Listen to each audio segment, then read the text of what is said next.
이 시간에는 하나님이 인정하시는 사람이라는 제목으로 말씀을 함께 나누길 원합니다. 주홍글씨라는 책이 있습니다. 여러분들 중에서도 주홍글씨라는 책을 읽으신 분들도 계실 것입니다. 소설의 여주인공은 헤스터 프린이라는 아름다운 미모를 가진 사람이었습니다. 헤스터는 아버지의 권유로 인해서, 그런데 강요로 인해서 나이가 많고 돈이 많은 의사와 결혼을 하게 됩니다. 그리고 헤스터는 남편의 권유로 인해서 미국으로 건너가 보스턴의 한 작은 마을에 정착하며 살게 됩니다. 곧 뒤따라오겠다라는 남편은 세월이 많이 흘렀는데도 오지 않았습니다. 그래서 헤스터는 남편이 죽었다라고 생각했습니다.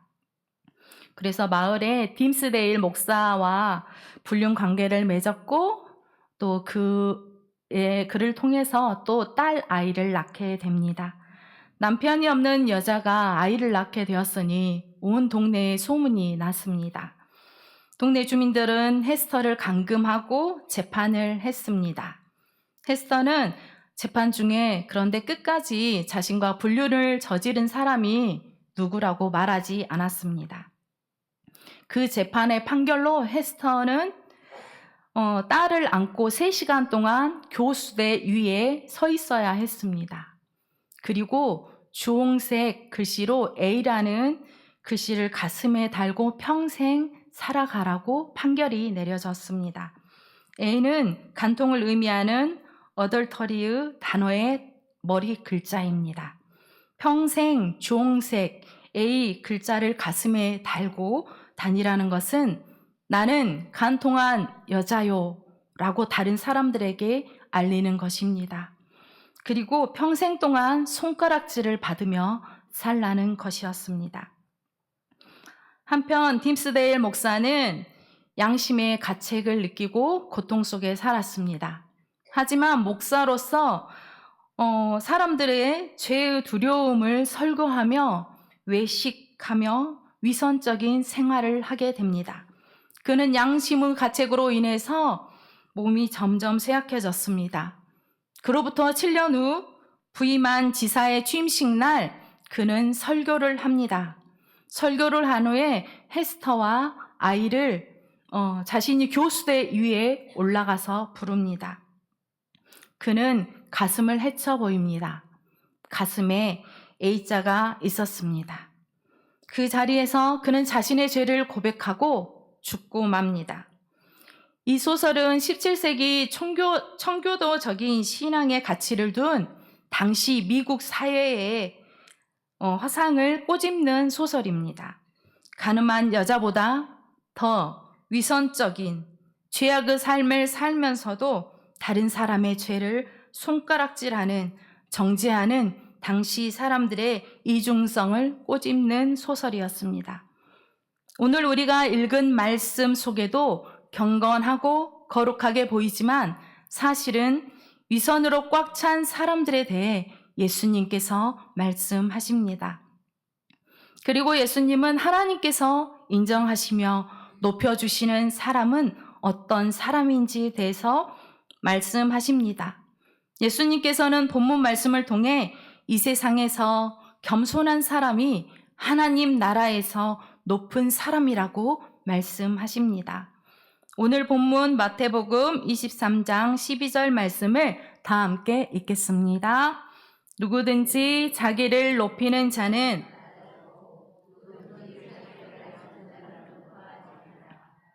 아멘. 본문 1절에 의하면 예수님께서는 유대교 지도자들과 논쟁을 끝내신 후에 무리와 제자들에게 말씀하십니다. 먼저 유대교 종교자들인 서기관과 바리새인들에 대해서 언급하고 계십니다. 그들은 회당에서 모세의 자리에 앉았습니다. 모세의 자리란 회당 앞자리에 마련되어 있는 높은 의자에 이름을 붙인 것입니다. 구약의 율법을 소지하고 있거나 율법을 암기한 바리새인들이 구약의 율법을 낭독하고 가르칠 때 앉았던 자리입니다. 그들은 사람들이 잘 보이는 높은 의자에 앉아서 모세의 율법을 가르쳤습니다. 본문 3절에 예수님께서 바리새인들이 말하는 대로 행하고 지키라고 말씀하고 있습니다.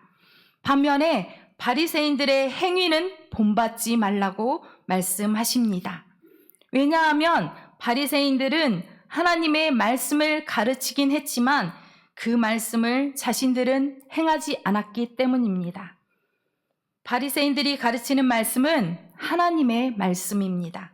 하지만 그들의 삶은 하나님의 말씀대로 살지 못했기 때문에 그들의 행동을 따라하지 말라고 예수님은 말씀하십니다.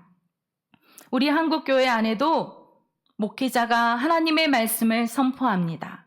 하지만 목회자들의 삶이 자신이 선포한 말씀대로 살지 않는 모습이 많이 있습니다. 그것을 보고 성도들 중에 시험이 들기도 하고 예배 가운데 설교를 들으며 은혜를 받지 못하기도 합니다. 그리고 어떤 성도들은 교회에서 예배는 드리지만 되도록이면 교회 일에 관여하고 싶어 하지 않습니다. 봉사하다가 목회자에게, 성도들에게 관계를 하다가 실망하고 마음에 상처를 입기 때문이라고 말합니다. 예수님은 하나님의 말씀을 받아들이고 그 말씀대로 너희는 살아가라고 말씀하십니다. 가르치는 자가 잘못 행하고 있는 것은 본받지 말라고 말씀하십니다. 본문 4절 말씀에 의하면 서기관과 바리새인들은 무거운 짐을 사람들의 어깨에 지웁니다. 4절 말씀을 우리 다 함께 읽겠습니다.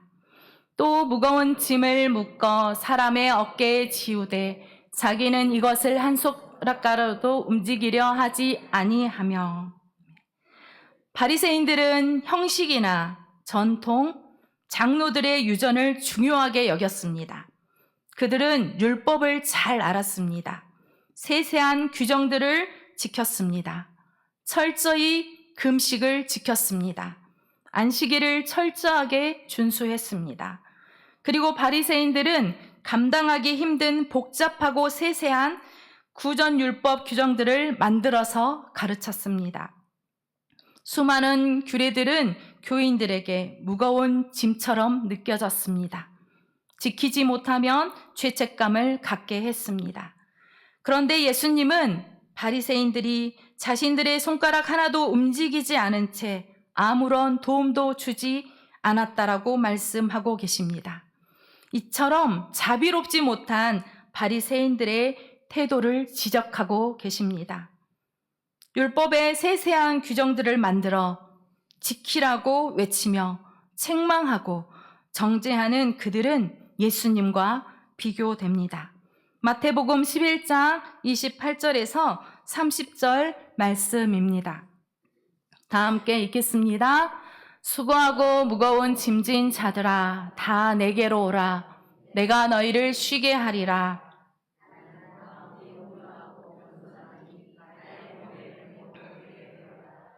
그러면 너희 마음이 쉼을 얻으리니 이는 내 멍에는 쉽고 내 짐은 가벼움이라 하시니라. 아멘.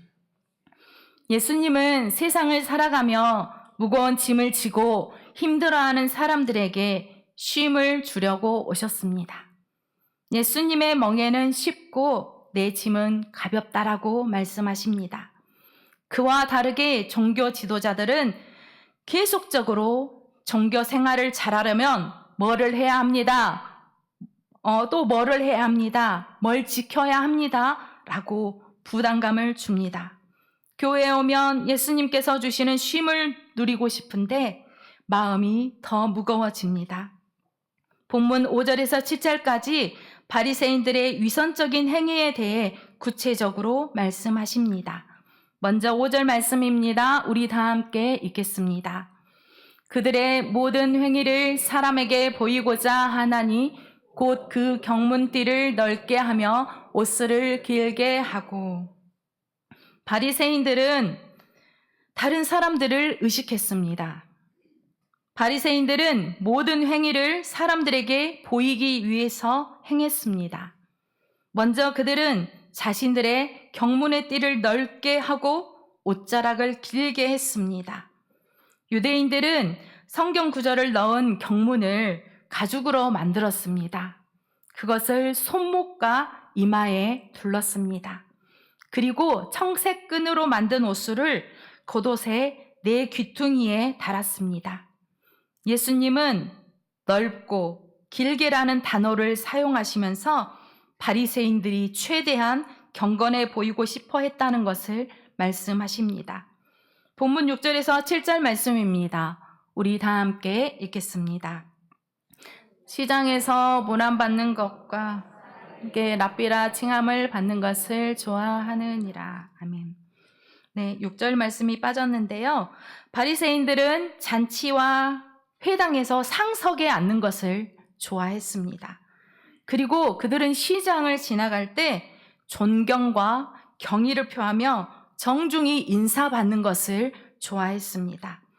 그리고 다른 사람들이 랍비라 불러주는 것을 좋아했습니다. 랍비는 문자적으로 나의 크신 분이라는 의미가 있고 선생님이라고 부르는 말입니다. 한마디로 그들은 특별 대우받는 것을 좋아했습니다. 바리새인들은 항상 다른 사람들과 다르게 더 경건하게 보이고 싶어 했습니다. 다른 사람들에게 특별하게 존경과 대우를 받고 싶어 했습니다. 처음에는 자신들을 특별히 대우해 주는 것에 대해서 감사했을 것입니다. 하지만 계속적인 특별 대우는 점점 당연해지고 그것을 즐기게 되었습니다. 항상 섬김을 받는 자리에 있다 보면 처음에는 감사하지만 점점 그것에 물들어가고 어느덧 당연시 여기게 되고 맙니다. 바리새인들은 보이지 않는 하나님보다 어떻게 하면 보이는 사람들에게 칭찬과 존경을 받을까에 관심이 많았습니다. 자신들이 종교적으로 다른 신자들보다 우월하고 특별하고 경건하다는 것을 보여주고 싶어 했습니다. 예수님 보시기에 그들은 가면을 쓴 위선적인 사람들이었습니다. 위선은 한자로 거짓, 위, 착할, 선이 합해져서 된 단어입니다. 겉으로만 착한 체함 또는 그런 짓이나 일이라고 국어사전에 나와 있습니다. 그리고 외식은 겉만 보기 좋게 꾸미어 드러낸 바깥쪽을 장식함이란 뜻을 가지고 있습니다. 외식하는 사람은 두 얼굴을 가진 배우처럼 두 얼굴을 가지고 밖과 속이 다릅니다. 다른 사람에게는 하나님의 말씀대로 바르게 살라고 가르치면서 정작 자신은 거짓되게 사는 사람, 그 사람은 위선적인 사람입니다. 그들은 겉과 속이 다른, 말과 행동이 다른 외식하는 사람입니다. 바리새인들은 하나님께서 섬기라고 주신 자리를 자기의 이름을 높이는 자리로 여겼습니다. 그들은 다른 사람을 섬기기보다 다른 사람들에게 섬김 받기를 좋아했습니다. 그들은 어느덧 위선에 가득한 교만한 사람이 되었습니다. 8절부터 예수님께서는 제자들에게 말씀하십니다. 교만한 서기관과 바리새인들처럼 행동하지 말라고 말씀하십니다. 우리 본문 8절 말씀입니다. 다 함께 읽겠습니다. 그러나 너희는 랍비라 칭함을 받지 말라. 아멘. 먼저 제자들에게 랍비라 불리는 것을 좋아하지 말라고 말씀하십니다. 너희 선생은 예수님 한 분이라고 말씀합니다. 그러시면서 너희는 다 형제라고 말씀하십니다. 그리고 9절에서 10절 말씀입니다. 우리 다 함께 읽겠습니다. 땅에 있는 자를 아버지라 하지 말라. 너희의 아버지는 한 분이시니 곧 하늘에 계신 이시니라. 또한 지도자라 칭함을 받지 말라. 너희의 지도자는 한 분이시니 곧 그리스도시니라. 예수님은 제자들에게 존경의 의미로 아무나 아버지라 부르는 것을 피해야 한다고 말씀하고 계십니다. 경의를 표하는 아버지라 부르는 분은 오직 하늘에 계신 아버지 한 분뿐이라고 말씀하십니다. 그리고 지도자로 칭함을 받지 말라고 말씀하고 계십니다. 예수님의 제자들은 지도자라고 불리는 것을 좋아하지 말아야 합니다. 진정한 지도자는 우리를 가르치시고 다스리는 분은 예수 그리스도 한 분뿐이기 때문입니다. 예수님께서 제자들에게 특별한 호칭인 랍비, 지도자로 불리며 존경받기를 좋아하는 것을 경계하라고 말씀하십니다. 다른 사람보다 높아지는 것을 좋아하여 교만해지는 것을 경계하라고 말씀하십니다. 그리고 예수님께서 너희는 다 형제라고 말씀하십니다. 그리스도 안에서 우리는 모두 다 하나님의 자녀인 형제 자매입니다. 세상에서는 위아래가 있습니다. 하지만 하나님 안에서는, 예수 그리스도 안에서는 모두가 평등합니다. 형제자매는 서열이 없고 높고 낮음이 없습니다. 그러기에 우리는 서로를 인정하고 존중해야 합니다. 하는 일이 다르고 직분이 다를 뿐이지 예수 그리스도 안에서는 하나님의 아들이요 하나님의 딸입니다. 본문 11절 말씀입니다. 다 함께 읽겠습니다. 너희 중에 큰 자는 너희를 섬기는 자가 되어야 하리라. 아멘. 병행 구절인 마태복음 20장 26절에서 27절 말씀입니다. 우리 다 함께 읽겠습니다. 너희 중에는 그렇지 않아야 하나니 너희 중에 누구든지 크고자 하는 자는 너희를 섬기는 자가 되고 너희 중에 누구든지 으뜸이 되고자 하는 자는 너희의 종이 되어야 하리라. 아멘. 세베대의 아들 야고보 요한의 어머니가 예수님을 찾아가서 아들들이 주의 나라에서 주의 좌우편에 앉게 해달라고 부탁합니다. 이 말을 듣고 나머지 10명의 제자들이 화가 났습니다. 그때 제자들에게 예수님께서 말씀하신 내용입니다. 하나님의 나라에서는 섬기는 자가 큰 자가 될 것이라고 말씀하십니다. 종이 된 자가 으뜸이 될 것이라고 말씀하고 계십니다. 본문 12절 말씀입니다. 우리 다 함께 읽겠습니다. 누구든지 자기를 높이는 자는 낮아지고 누구든지 자기를 낮추는 자는 높아지리라. 아멘. 또 하나님 나라에서는 세상에서 자신을 높였던 사람은 낮아질 것이라고 말씀하고 계십니다. 세상에서 자신을 낮춘 사람, 겸손한 사람은 하나님께서 인정하셔서 높여주실 것이라고 말씀하십니다. 예수님께서 분명히 말씀하십니다. 자기를 낮추는 사람이 천국에서 큰 자입니다. 마태복음 18장 4절 말씀입니다. 우리 다 함께 읽겠습니다. 그러므로 누구든지 이 어린아이와 같이 자기를 낮추는 사람이 천국에서 큰 자니라. 아멘. 하나님께서 인정하는 사람, 또 세상에서 인정하는 사람은 다릅니다. 오늘 본문 뒤에 예수님은 종교 지도자들인 서기관과 바리새인들에게 7번 화를 선언하십니다. 그들이 책망받는 이유가 있습니다. 하나님의 말씀을 알면서 하나님의 말씀을 가르치면서 그 말씀대로 행하지 않았기 때문입니다. 유대교의 지도자들인 서기관과 바리새인들은 자신들이 다른 교인들에 비해서 우월하다는 특권의식이 있었습니다. 믿음의 공동체 안에서 다른 사람을 가르치는 자리에 있는 사람은 이것을 경계해야 합니다. 칭찬받고 높아지려는 유혹을 경계해야 합니다. 그렇지 않으면 어느 순간에 틈을 타고 교만이 들어올지 모릅니다. 예수님의 참 제자는 겸손하며 자신을 낮추는 사람입니다. 먼저 섬기는 사람입니다. 하나님이신 예수님께서는 자신을 낮추시고 이 세상에 우리를 죄에서 구원하러 오셨습니다. 하나님 나라에서 인정받는 사람은 이 세상에서 자신을 낮췄던 사람입니다.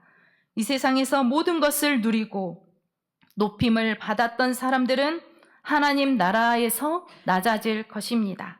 마가복음 10장 45절 말씀입니다. 우리 다 함께 읽겠습니다.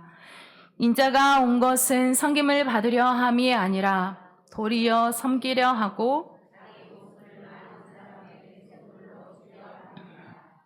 아멘. 사랑하는 성도 여러분, 하나님이 인정하는 사람은 하나님의 말씀에 대한 지식이 많은 사람이 아닙니다. 하나님의 말씀대로 살아가는 사람이 하나님이 인정하시는 사람입니다.